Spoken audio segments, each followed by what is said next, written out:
Mesdames et messieurs, bonjour, ravi de vous retrouver pour cette nouvelle édition de votre programme quotidien Midi au Caire en ce jeudi le 5 juin 2025. Sans plus tarder, commençons notre édition.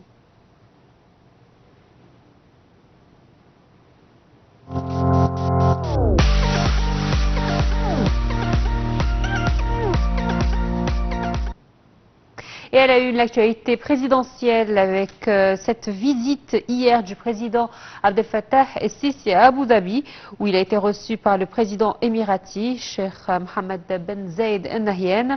Les entretiens entre les dirigeants ont porté sur plusieurs dossiers prioritaires pour les deux pays, avec en tête la situation régionale actuelle, les moyens de rétablir la paix dans le Moyen-Orient, mais aussi sur le renforcement de la coopération bilatérale entre l'Égypte et les Émirats. Voici les détails. En visite à Abu Dhabi, le président Abdel Fattah el-Sisi a été reçu par son homologue émirati, Cheikh Mohammed Ben Zayed Al Nahyan. Les deux dirigeants ont discuté de la situation régionale et les moyens de rétablir la sécurité et la stabilité au Moyen-Orient. Cheikh Mohammed Ben Zayed a salué les efforts de médiation déployés par l'Égypte depuis le début de la crise pour parvenir à un accord de cessez-le-feu dans la bande de Gaza et alléger la souffrance de sa population. Les deux présidents ont souligné l'importance d'un cessez-le-feu immédiat dans la bande de Gaza et de l'acheminement sans entrave de l'aide humanitaire nécessaire vers l'enclave palestinienne.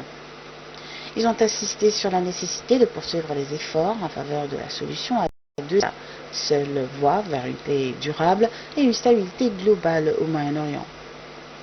La situation au Liban, en Syrie, au Soudan, en Libye, au Yémen et en Somalie était également au menu de la rencontre, ainsi que la coopération bilatérale entre l'Égypte et les Émirats arabes unis.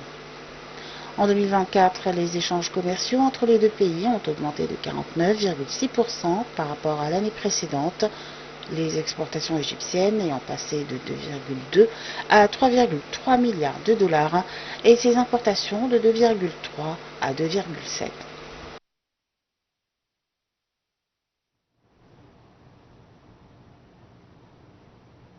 Le ministre des Affaires étrangères Badr Abdelghati a reçu un appel téléphonique de son homologue australienne Penny Wong. Abdelghati l'a félicité pour le renouvellement de son mandat à la tête de la diplomatie australienne à la suite des récentes élections fédérales. Il a réaffirmé la volonté de l'Égypte de poursuivre le renforcement des relations bilatérales entre les deux pays et d'en élargir les horizons.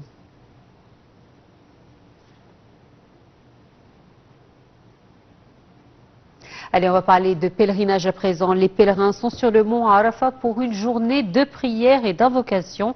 78 500 Égyptiens participent cette année au Hajj.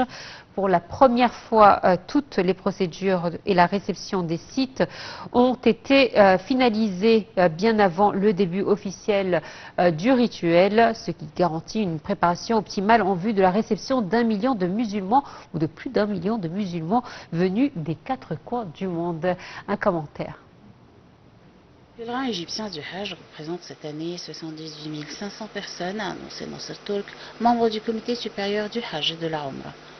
Selon lui, pour la première fois, toutes les procédures et la réception des sites ont été finalisées bien avant le début officiel du Hajj, ce qui garantit une préparation optimale. Turk a souligné d'importantes facilités ont été proposées cette année en lien avec les Sha'air, les différentes étapes du Hajj, pour améliorer l'expérience des voyageurs, comme le confort des lieux d'hébergement par exemple. La Chambre égyptienne des agences de voyage, en collaboration avec le ministère du Tourisme, a ainsi passé des contrats avec des entreprises réputées pour l'hébergement et la restauration dans ces lieux sacrés. Le gouvernement égyptien fournit également une centaine de bus aménagés pour le confort des pèlerins qui font le trajet entre les différentes villes et points de rassemblement sous une température de plus de 40 degrés. Le Hajj, le dernier pilier de l'islam, est une épreuve physique intense, particulièrement en période de forte chaleur. Des pics potentiels supérieurs à 50 degrés sont attendus cette année. En 2024, plus de 1300 fidèles avaient malheureusement péri à cause de la canicule, dont 600 provenaient de l'Égypte. Pour y faire face, les responsables égyptiens ont émis des avertissements stricts et conseillent aux pèlerins d'éviter les lieux exposés au soleil entre midi et le coucher du soleil.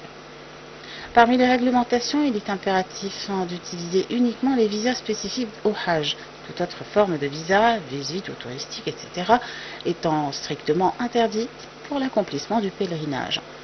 Des restrictions sanitaires s'appliquent également. Les autorités saoudiennes, en collaboration avec les missions nationales, se sont engagées à rendre ce Hajj plus sûr et à renforcer le contrôle des pèlerins non autorisés.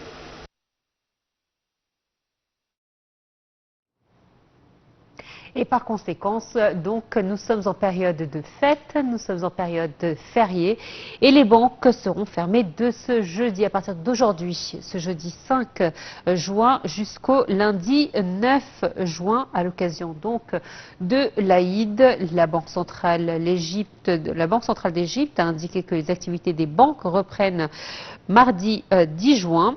Alors, le Premier ministre, Moustapha Madbouli, avait annoncé la période du jeudi au lundi comme férié et payé pour les employés des ministères, des agences gouvernementales, des autorités publiques, des collectivités locales, des entreprises publiques et des entreprises du secteur privé.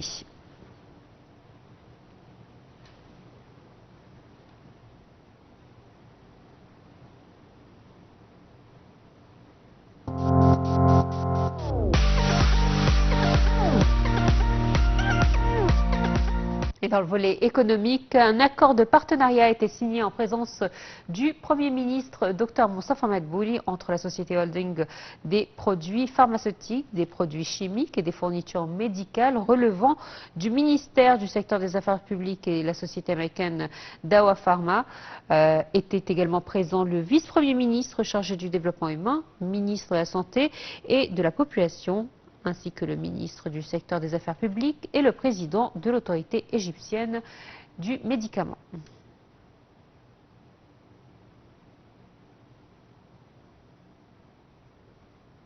L'Agence centrale égyptienne pour la mobilisation publique et les statistiques, CAPMAS, a annoncé que les exportations avaient atteint 4,62 milliards de dollars en mars 2025 contre 3,82 milliards de dollars au même mois en 2024, soit une augmentation de 20,7% dans son bulletin mensuel de données sur le commerce extérieur de mars 2025.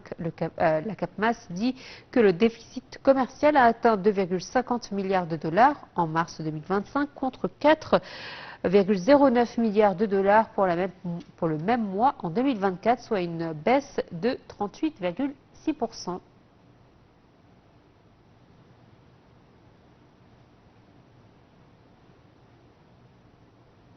Allez, on va parler environnement à présent avec la ministre Yasmine Foued qui a lancé une campagne nationale de sensibilisation sur les risques liés à l'usage des sacs plastiques à usage unique. La campagne s'intitule « Diminuer leur usage ».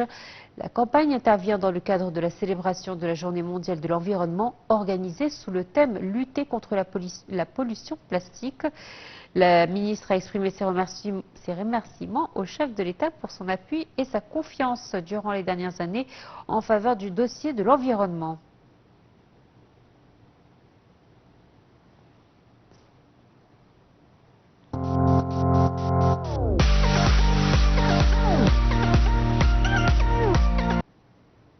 On va parler sport à présent avec le club Zamalek qui affrontera ce soir son rival Pyramids en finale de la Coupe d'Égypte pour la saison 2024-2025. Pyramids, récemment vainqueur de la Ligue des champions d'Afrique, fera de son mieux pour conserver son titre local.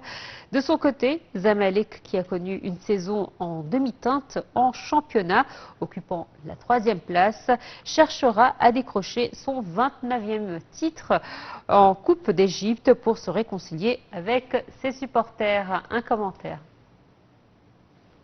La finale de la Coupe d'Égypte se tient ce jeudi au stade international du Caire, opposant le Pyramids FC, dauphin du championnat local et récent vainqueur de la Ligue des champions d'Afrique, aux Zamalek. Le Pyramids FC aborde cette rencontre avec un moral au zénith, fort de sa première victoire historique en Ligue des champions africaine face aux Mamelodi Sundowns d'Afrique du Sud. Détenteur du titre de la Coupe d'Égypte, après sa victoire 1-0 contre ZFC en 2024, Pyramids vise à conserver son trophée. De son côté, le Zamalek, qui a connu une saison en demi-teinte en championnat, occupant la 3e place, cherchera à décrocher son 29e titre en Coupe d'Égypte pour se réconcilier avec ses supporters. L'entraîneur intérimaire des Blancs, Ayman Ramadi, nommé il y a 3 semaines suite à l'éviction du Portugais José Peseiro pour mauvais résultats, visera son premier titre avec l'équipe. Les deux équipes se sont affrontées à 3 reprises en Coupe d'Égypte. Le Zamalek a remporté 2 de ces confrontations, dont la finale de la saison 2018-2019, tandis que Pyramid s'est imposé une fois. L'attaquant congolais du Pyramid, Sistan Mayele, est absent en raison de son engagement avec la sélection nationale. La Fédération égyptienne de football a initialement programmé cette finale pour le 20 mai 2025. Cependant, en raison de la participation de Pyramids FC à la Ligue des champions d'Afrique, elle a décidé de la reporter afin de permettre à l'équipe de se concentrer pleinement sur cette compétition continentale.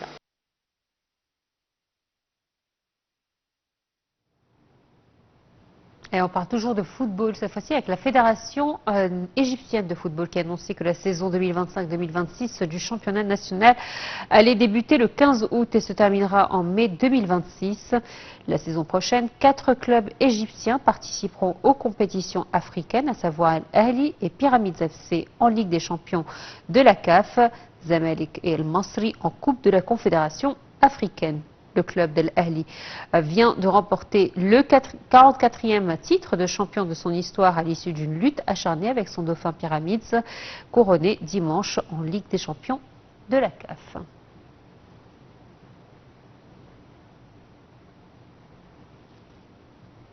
Et qui dit jour férié dit peut-être une petite escapade à la mer. Et justement, il est temps de faire le point avec la météo.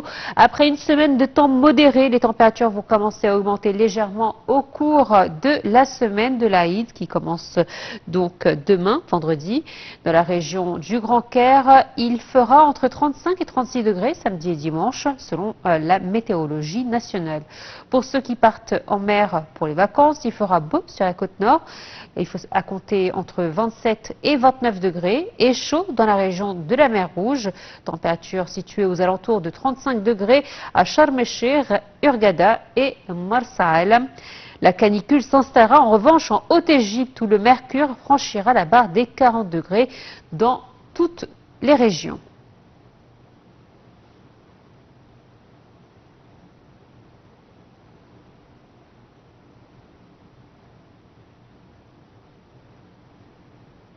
Allez, place à présent au Nouvel An Bref. L'Université de Genève annonce avoir mis fin à son partenariat avec la première université israélienne, l'Université hébraïque de Jérusalem, sur fond de protestation d'étudiants contre la guerre dans la bande de Gaza. On peut lire également dans l'actualité la clôture de la 2e édition de la Biennale d'art islamique à Jadda. L'édition 2025 a été marquée par l'exposition pour la première fois de la Qaswa, la marqueur de la Kaaba, hors de la Mecque, aux côtés d'une rare collection d'objets islamiques de la Mecque et de Médine. On peut lire également que le centre commercial Omar Effendi à Héliopolis va être transformé en un hôtel de luxe. Sa décision va de pair avec le plan ambitieux du gouvernement et du ministère du Tourisme qui vise à accueillir 30 millions de touristes par an d'ici 2028 et accroître la capacité hôtelière du pays d'ici 2028. Football à présent, El Ahly annonce l'arrivée du Tunisien Ben Romdan, sa 4e recrue estivale. Alors, le champion égyptien essaye de renforcer ses rangs avant le début de la Coupe du Monde des clubs qui se tiendra, je vous le rappelle, le 15 juin aux États-Unis. À ne pas rater donc les soirées de la fête de l'Aïd el-Adha, samedi au théâtre El Balloun, au Caire. Le chanteur égyptien de pop arabe Cham Abbas participe au festival international de l'été de Bibalex. On peut lire également durant les jours de la fête de l'Aïd el-Adha qui commence demain, rendez-vous avec le cirque national qui se trouve dans le quartier de Agouza au Caire. Le cirque national partage avec ses fans les jours de la fête avec des spectacles grandioses. À partir de samedi, le théâtre des marionnettes à Agouza, toujours le quartier de Agouza, ce week-end va être chargé. Présente Qatrat Nada ou une goutte de rosée. C'est une adaptation au théâtre d'une comédie allemande en 3 actes. Il s'agit d'une pièce de théâtre qui allie marionnettes, poésie et musique. Également dans le programme, dimanche, le 3e jour de la fête de l'Aïd el-Adha, Ne ratez pas la troupe Reda de danse folklorique au théâtre El Balloun. La troupe Reda fait vivre le spectateur dans le bon vieux temps de la danse populaire et folklorique de toute l'Égypte et ses années de gloire nées avec la création du Centre des Arts Populaires en 1957. Rendez-vous donc avec un spectacle très coloré et jovial. Et sur ce, je vous souhaite une très bonne fête à toutes et à tous et un très bon week-end, un très bon long week-end. À très bientôt.